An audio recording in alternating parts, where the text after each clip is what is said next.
नक्सलवाद समाप्त हो गया है, किस विजन के साथ भाजपा गवर्नमेंट या बीजेएसआई सरकार अब आगे बढ़ रही है ताकि उन लोगों का विकास हो पाए जो काफी दिनों से छूट गए थे?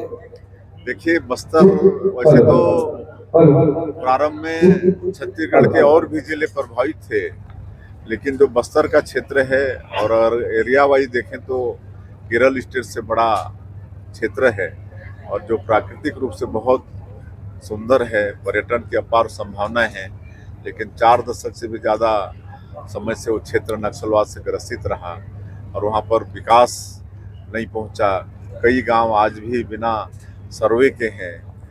वहाँ एक छत्र रूप से नक्सलवाद हावी था, लेकिन डबल इंजन की सरकार बनने के बाद हमारे देश के यशस्वी प्रधानमंत्री नरेंद्र मोदी जी का आशीर्वाद, हमारे केंद्रीय गृह मंत्री जी की दृढ़ इच्छा शक्ति और हमारे जवानों के अदम्य साहस और उस क्षेत्र की जनता का समर्थन सब मिला के जो ऐसा लगता था कि इस नक्सलवाद का पता नहीं कभी समाधान होगा कि नहीं, माननीय गृह मंत्री जी का संकल्प पूरा हुआ है। उन्होंने डेडलाइन तय कर दिया था 31 मार्च 2026 का और सबसे ज़्यादा मात्रा में नक्सलवाद यहीं था छत्तीसगढ़ में, तो अब उसका अंत हुआ है।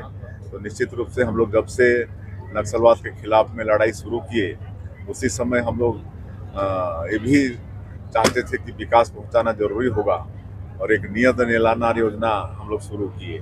ये गोंडी भाषा में है, मतलब आपका सुंदर गांव, और इस योजना के माध्यम से लगातार सुरक्षा कैंप खुलते गए, गांव हमारे नक्सल मुक्त होते गए।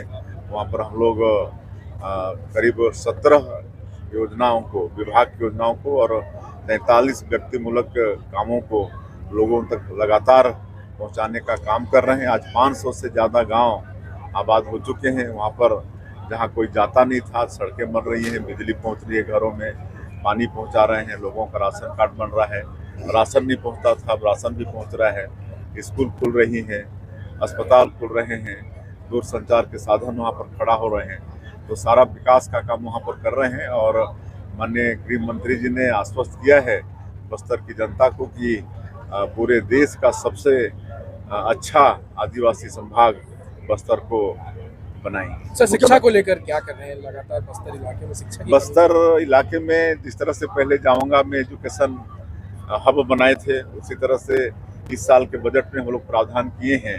जो जगरगुंडा है और आपका अबुझमाड़ क्षेत्र में जो है, 2 हम लोग एजुकेशन सिटी वहाँ पर बनाएंगे ताकि उस क्षेत्र के बच्चों को पढ़ाई के लिए अच्छी सुविधा मिले।